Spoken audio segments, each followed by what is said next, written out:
Assalamualaikum warahmatullahi wabarakatuh. Perkenalkan, nama saya Nosita Rahmadanis. Saya dari Prodi Ilmu Kesehatan Masyarakat Angkatan 2023 Universitas Sriwijaya. NIM saya 100113823281171.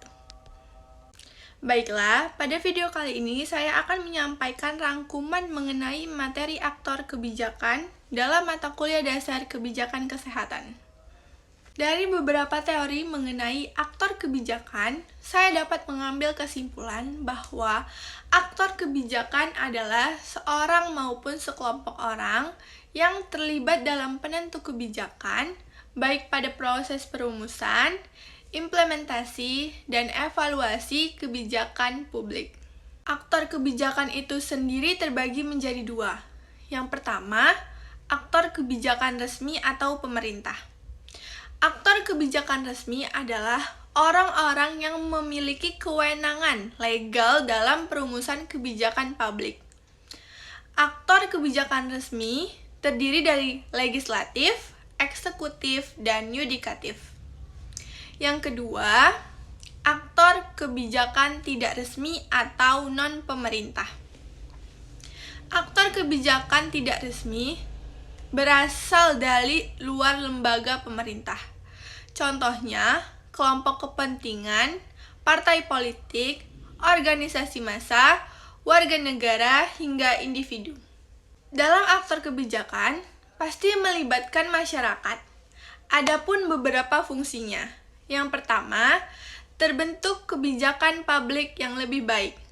Dengan adanya informasi, partisipasi aktif dan pasif, hasil konsultasi antara pembuat kebijakan dengan masyarakat akan membuat landasan kebijakan menjadi lebih kuat, tepat sasaran, dan mengakar. Yang kedua, terjadi kepercayaan yang lebih besar terhadap pemerintah. Dengan adanya hubungan yang baik antara pemerintah dan masyarakat, dapat menumbuhkan penerimaan yang lebih besar terhadap berbagai kebijakan yang dihasilkan pemerintah, dan juga dapat menjalin hubungan yang positif antara pemerintah dan masyarakat. Yang ketiga, adanya demokrasi yang kuat. Baiknya hubungan pemerintah dan masyarakat akan menimbulkan rasa percaya pada pemerintah. Dengan semakin transparan dan bertanggung jawabnya pemerintah dalam membuat kebijakan, masyarakat juga akan mendorong demokrasi menjadi lebih kuat lagi, serta nyata. Keuntungan menggunakan pendekatan berbasis pemangku. Kepentingannya adalah kita bisa mendapatkan dukungan agar perumusan kebijakan yang ingin kita keluarkan dapat berhasil dan diterima oleh orang banyak. Adapun aktor yang terlibat dalam formulasi kebijakan antara lain, yang pertama, legislatif. Legislatif bertugas untuk memutuskan keputusan secara bebas. Legislatif berhubungan dalam pembuatan peraturan dan pembentukan kebijakan dalam satu sistem politik.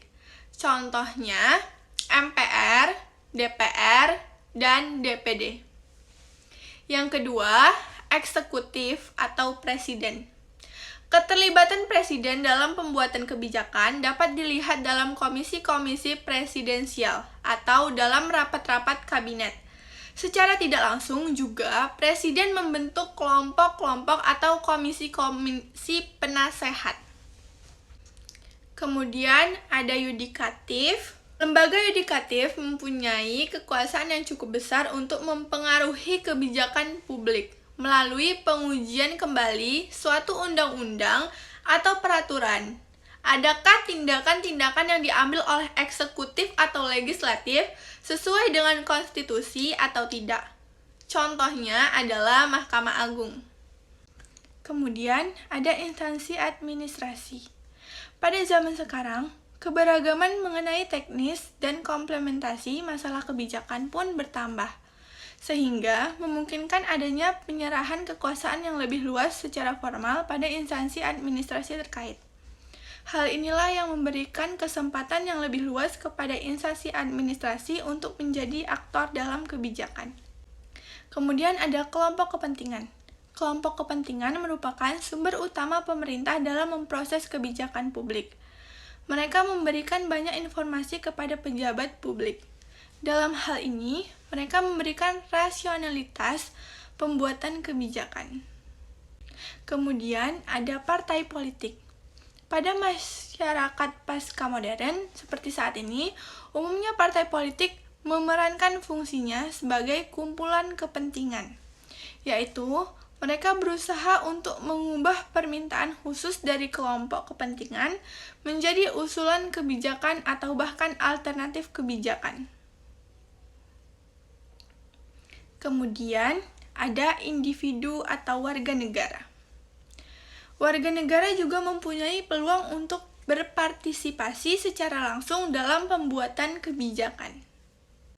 Aktor-aktor kebijakan di Indonesia sendiri terdiri dari MPR, Presiden, DPR, pemerintah, menteri, lembaga pemerintah, dirjen, badan-badan negara, pemerintah provinsi, DPRD provinsi, pemerintah kabupaten atau kota, DPRD kabupaten atau kota, kepala desa hingga BPD. Dari aktor kebijakan pasti memiliki kepentingan publik. Kepentingan publik sendiri dianggap sebagai konsekuensi yang muncul dalam proses formulasi kebijakan publik, yang ditentukan oleh orientasi dan kepentingan aktor yang terlibat di dalamnya, baik aktor pemerintah maupun aktor masyarakat, yang terdiferensiasi berdasarkan kelompok-kelompok politik, kelompok kepentingan, dan berbagai kelompok penekanan yang ada di dalam komunitas masyarakat. Baiklah, itu tadi rangkuman saya mengenai aktor kebijakan. Sekian, wassalamualaikum warahmatullahi wabarakatuh.